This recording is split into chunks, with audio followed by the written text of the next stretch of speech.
Hi friends, எல்லோருக்கும் வணக்கம். எல்லோரும் எப்படி இருக்கீங்க? நல்லா இருக்கீங்களா? இன்றைக்கி அந்த கதையோட அடுத்த பகுதி தான் பார்க்க போகிறோம். அதுக்கு முன்னாடி நீங்கள் செய்ய வேண்டிய விஷயம் என்ன அப்படின்னு கேட்டிங்கன்னா, மறக்காமல் நம்ம அந்த சேனலை சப்ஸ்கிரைப் பண்ணிக்கோங்க. கீழே இருக்க பெல் பட்டனையும் கிளிக் பண்ணுங்கள். அப்போ தான் நான் போடக்கூடிய வீடியோஸ் எல்லாமே உடனுக்குடனே உங்களுக்கு நோட்டிஃபிகேஷன் வரும். ஸோ மறக்காமல் சேனலை சப்ஸ்கிரைப் பண்ணிவிட்டு வீடியோ பாருங்கள். ஃப்ரெண்ட்ஸ், வாங்க நம்ம கதைக்குள்ளே போகலாம். நான் அக்கா சொன்னேன், இது மாதிரிக்கா ஏன்க்கா நீ இது மாதிரியெல்லாம் பேசின அத்தைக்கிட்ட அப்படின்னோடனே, ஆமாம் என்னடி நம்மக்கிட்ட பேசுகிறதுக்காக நான் சொன்னதுக்காக நீ ஏன்க்கா நீ கவலைப்பட்டுட்டு இதாக இருக்கிற, முடிஞ்ச அளவுக்கு அதெல்லாம் அத்தைக்கிட்ட பேசிக்கிட்டு இருக்க. அத்தை அது உனக்கே தெரியும், அது இந்த மாதிரியும் பேசும், அந்த மாதிரி நினச்சி பேசக்கூடிய ஆள்.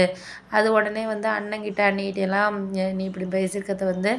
ஒன்றுக்கு ரெண்டாக ஏதோ சொல்லி வச்சுருக்கு. அண்ணன் ஃபோன் பண்ணி என்கிட்ட கத்துறான், இது மாதிரி ஏன் நம்ம உங்கள் அக்கா ஏன் இப்படி பண்ணிக்கிட்டு இருக்கிறா, அண்ணி வீட்டை பற்றி பேசுகிறதா இருந்தால் இவங்ககிட்டலாம் ஏன் பேசணும், என்கிட்டே நேராக சொன்னாலே போதும், அதை எதுக்கு இவங்கள்டெல்லாம் பேசணும் பண்ணணும், அதுங்கள்ட்ட பேசினா எல்லாம் மாறிடுமா, அதுங்களே பற்றி உங்களுக்கே தெரியும், அப்படி இருக்கிறப்ப எதுக்கு மாறணும் பண்ணணும் செய்யணும் அப்படின்னோடனே, அதெல்லாம் மாறுறதுக்காகலாம் நான் ஒன்றும் சொல்லலைடா, இருந்தாலும் நம்மளால் எதையுமே இப்போ இருக்கிற நிலமையில கொஞ்சம் யோசிச்சு தானே பண்ணுற மாதிரி இருக்குது. அப்படி இருக்கிறப்போ நம்மளால் யாருக்காகவும் எதுக்காகவும் விட்டு கொடுக்குற மாதிரி ஒரு சில விஷயங்கள் இல்லைல்ல. அதனால தான் அவங்க சொல்கிறதுக்கு உனக்கு புரியுதா அப்படின்னோடனே, அதெல்லாம் எனக்கு புரியுது, புரியாமலாம் இல்லை, அப்படி சொல்கிறது உங்களுக்கு நியாயமாக இருக்குது, நான் தான் ஒரு விஷயத்த சொல்கிறேன், நல்லா கேட்டுக்கோ, போக போக தான் ஒரு விஷயம், அதுக்கு அடுத்தது நான் எதையுமே இப்போதைக்கு சொல்லக்கூடாத நிலமையில தான் நான் இருக்கிறேன் அப்படின்னோடனே, சரி நீ அவங்கக்கிட்டலாம் இனிமேல் எதை பற்றி நீ பேசிகிட்டு இருக்காதம்மா, பேசி ஒன்றாக போகிறதில்ல, நம்ம பேசுகிறதுனால என்ன ஆக போகுது, முடிஞ்ச வரைக்கும் நம்மளால் இப்போதைக்கு இருக்கிற நிலைமைக்கு கொஞ்சம் சூழ்நிலைகளை கடந்து தான் அந்த நிலைமைக்கு இந்த நிலைமைக்கெல்லாம் நம்மளால் யாரை பற்றியும் சொல்லி இது பண்ண போகிறதில்ல அப்படின்னோடனே,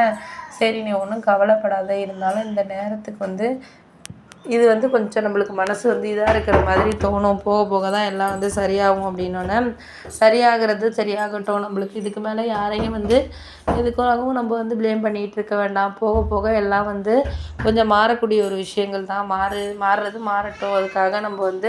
யாராலையும் இந்த நேரத்துக்கு இதுக்கு அப்படின்னு சொல்லிட்டு நம்மளுக்கு ஒரு இக்னோர் பண்ணிகிட்டு இருக்க வேண்டாம், இக்னோர் பண்ணுறதுனால ஒன்றுமே ஆக போகிறதில்ல, பார்த்துக்குவோம், அதுக்குன்னு சொல்லிட்டு நீ ஏன் கவலைப்பட்டுக்கிட்டு இது பண்ணிக்கிட்டு இருக்க, பல விஷயங்கள் நம்மளுக்கு கிடைக்கிது அப்படிங்கிறத தாண்டி நம்மளுக்கு கிடைக்கிற விஷயங்கள் கிடைச்சிக்கிட்டே தான் இருக்கும், அதுக்காக நம்ம யாரையும் இதால் நம்ம இது பண்ணிகிட்டு இருக்க வேணாம், நீ ஏன் அத்தையை பற்றியெல்லாம் இனிமேல் நம்மளுக்குள்ளே பேசிக்கணும்னா அது சரிக்கா, ஆனால் அவங்கக்கிட்டையெல்லாம் நீ பேசிகிட்டு இருக்க வேண்டாம்க்கா அப்படின்னோடனே, நான் அவங்கக்கிட்டையெல்லாம் பேசுகிறதுக்கு விரும்பலை, நான் இனிமேல் அவங்கக்கிட்ட பேசுகிறதெல்லாம் எனக்கு சரியாக வராதுன்னு தோணுது அப்படின்னோடனே, அதெல்லாம் நான் சரியாக வராதுன்னு தான் சொல்கிறேன்,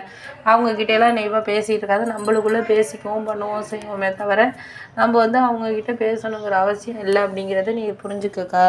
அண்ணன் என்ன தான் இருந்தாலும் அண்ணி வீட்டை பற்றி ஒன்றுக்கிட்ட குறை சொல்லுவான், பண்ணுவான், செய்வான், ஆனால் அவன் ஒய்ஃபை ஒரு இடத்துலையும் அவன் விட்டு கொடுத்து பேச மாட்டான், நம்ம பேசணுன்னா உடனே கோவப்படக்கூடிய ஆள், அது உனக்கே தெரியும், அப்படி இருக்கிறப்ப நீ எதுக்கு அவங்ககிட்ட அத்தைக்கிட்ட போய் நீ சொல்லியிருக்கிறேங்கிறப்போ, அத்தை உடனே அது ஒன்றுக்கு ரெண்டாக சொல்கிற ஆள் அப்படின்னு சொன்னோன்னே, சரி விடுடி, இனிமேலாம்